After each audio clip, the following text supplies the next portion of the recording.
રાશિ મંડળમાં 12 રાશિમાં પ્રથમ રાશિ એ મેષ રાશિ છે. કાલપુરુષનું જે મસ્તક છે, અલય જેના અક્ષર છે, સ્વામી છે જેનો મંગળ. મિત્રો, આજે કામકાજની અંદર પ્રસન્નતા રહેશે. આજે જેના અક્ષર અલય છે, સ્નેહીજનોના સંપર્ક દ્વારા ખૂબ જ સારા લાભની શક્યતાઓ આજના દિવસ માટે દેખાઈ રહી છે. વ્યવસાયની અંદર વૃદ્ધિ અને પરિવારના સુખમાં પણ વૃદ્ધિના સારા યોગ આજે મેષ રાશિના જાતકોને દેખાશે. હવે વાત કરીએ વૃષભ રાશિની. અક્ષર ભવવ છે તો વૃષભ રાશિવાળા જાતકો માટે આજે કોઈ પણ સરકારી કામકાજની અંદર સરકારી નોકરી કરતા હોય અથવા તો સરકાર ક્ષેત્ર સાથે સંકળાયેલા કોઈ પણ પ્રકારના કામકાજ કરવાનો હોય, આજના દિવસ માટે સારી સફળતાના ચિહ્નો દેખાઈ રહ્યા છે.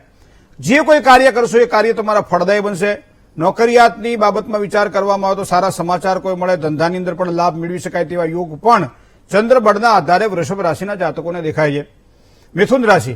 ક, છ અને ઘ અક્ષરવાળા જાતકો મિથુન રાશિના જાતકો છે.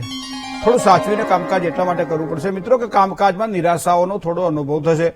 સંતાનના પ્રશ્નોમાં થોડી ચિંતા દેખાશે. ઇષ્ટમિત્રોનો સહયોગ આજના દિવસ માટે ખૂબ સારો મળશે. સાથે સાથે ધર્મ પ્રત્યેની શ્રદ્ધામાં પણ વધારો થાય તેવા યોગ દેખાઈ રહ્યા છે. જય ગણેશ. કર્ક રાશિની વાત કરીએ. ડ અને હ જેના અક્ષર છે તો કર્ક રાશિવાળા જાતકો માટે આજનો દિવસ કેવો રહેશે? થોડું સાચવીને આજે વ્યવહાર કરવો પડશે, કારણ કે ધન અને માન બંનેનો વ્યય થાય તેવી સંભાવનાઓ દેખાય છે. નોકરિયાત વર્ગને કદાચ મને લાગે છે થોડી પરેશાની ગ્રહબળના આધારે રહે તેવી શક્યતાઓ છે અને એના કારણે થોડોક માનસિક તણાવ રહેશે. વ્યવસાયની વાત કરીએ તો પ્રગતિના સારા યોગ દેખાઈ રહે છે. સારો લાભની શક્યતાઓ પણ દેખાય છે. સિંહ રાશિ. મ અને ટ અક્ષર છે સિંહ રાશિના જાતકોને. મિત્રો, કામકાજની અંદર સારી સફળતાના યોગ બની રહ્યા છે. ધંધાકીય ક્ષેત્રમાં પણ નવી તકો મળે. નોકરિયાત વર્ગને બઢતીની તકો મળે તેવી સંભાવનાઓ દેખાય છે. પારિવારિક સંબંધોમાં એક સારા લાભની શક્યતાઓ પણ દેખાઈ રહી છે. કન્યા રાશિની વાત કરીએ. પ અને ણ અક્ષર છે કન્યા રાશિના જાતકોને. ધંધાકીય કામકાજમાં સફળતા સારી મળે.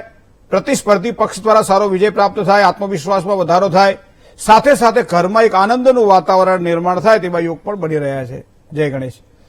વાત તુલા રાશિની કરીએ. ર અને ત અક્ષર છે એવા તુલા રાશિવાળા જાતકોને ભાગીદારો સાથે વૈચારિક મતભેદની સંભાવનાઓ આજે દેખાઈ રહી છે. નવા સંબંધોની અંદર કદાચ થોડી નિરાશા રહેશે. નોકરિયાત વર્ગને નવી અને સારી તકો મળે. આજે સંતાન પક્ષે એક સારા સમાચાર મળે. આજે મતલબ આજનો દિવસ તમારા માટે સારો છે. વૃશ્ચિક રાશિની વાત કરીએ. ન અને ય અક્ષર છે વૃશ્ચિક રાશિના જાતકોને. પરિશ્રમ ગમે એટલો કરીએ છતાં કામ કદાચ થોડું અધૂરું દેખાય. આજે સ્વજનોનો હસ્તક્ષેપ તમારા મનને વિચલિત કરી શકે છે. સહયોગીઓનો સહકાર ખૂબ જ સારો મળે. આજે વ્યવસાયમાં ધનલાભની શક્યતાઓ પણ દેખાઈ રહી છે. તો આ પ્રમાણે આગળ વધી શકાશે. ધન રાશિની વાત કરીએ. ભ, ધ, ફ અને ઢ અક્ષર છે ધન રાશિના જાતકોના. ભાગ્ય અનુકૂળ છે. આજે જે કંઈ કાર્ય કરશો એમાં સારો લાભ થશે. રાજનૈતિક ક્ષેત્રમાં પ્રગતિના સારા યોગ દેખાઈ રહ્યા છે. વિકાસના કાર્યમાં એક સારી ગતિ મળશે. દિવસ આનંદમાં પસાર થાય. આનાથી વધારે સારું શું જોઈએ? દિવસ એક આનંદમાં પસાર થાય બધું જ વસ્તુ સાથે પણ પ્રાપ્ત થતી હોય છે. જય ગણેશ. મકર રાશિની વાત કરીએ. ખ અને જ જેના અક્ષર છે મકર રાશિવાળા જાતકો માટે વાદ વિવાદવાળા કામકાજથી બચવાનું રહેશે. આજે આર્થિક સ્થિતિમાં મધ્યમ સુધારો દેખાઈ રહ્યો છે. ધંધાકીય ક્ષેત્રમાં પ્રગતિના સારા યોગ બની રહ્યા છે. ઉત્તમ ધનલાભ થાય. પરિવારમાં સામાન્ય અશાંતિ દેખાય એવા પણ યોગ બની રહ્યા છે. કુંભ રાશિ. ગ અને સ અક્ષર છે કુંભ રાશિના જાતકોને. કામકાજમાં સફળતા અને ખુશીનો અનુભવ થાય. આજે નોકરિયાત વર્ગને પ્રમોશન પણ મળે અને સાથે સાથે કામકાજમાં શાંતિ પણ મળે. સ્વજનોનો ખૂબ જ સારો સહયોગ પ્રાપ્ત થશે. આજે ધંધાકીય ક્ષેત્રમાં પણ આજના દિવસ માટે સુધારો જોવા મળશે. મીન રાશિ. દ, ચ, જ અને થ અક્ષર છે મીન રાશિના જાતકોને. માનસિક તણાવ રહે તેવી શક્યતાઓ છે. કામકાજની અંદર સફળતા થોડી મધ્યમ દેખાઈ રહી છે. વિરોધીઓ દ્વારા થોડીક સાવધાની રાખવી પડશે. ખર્ચની બાબતમાં સંભાળીને કામકાજ કરવું પડશે. જય ગણેશ.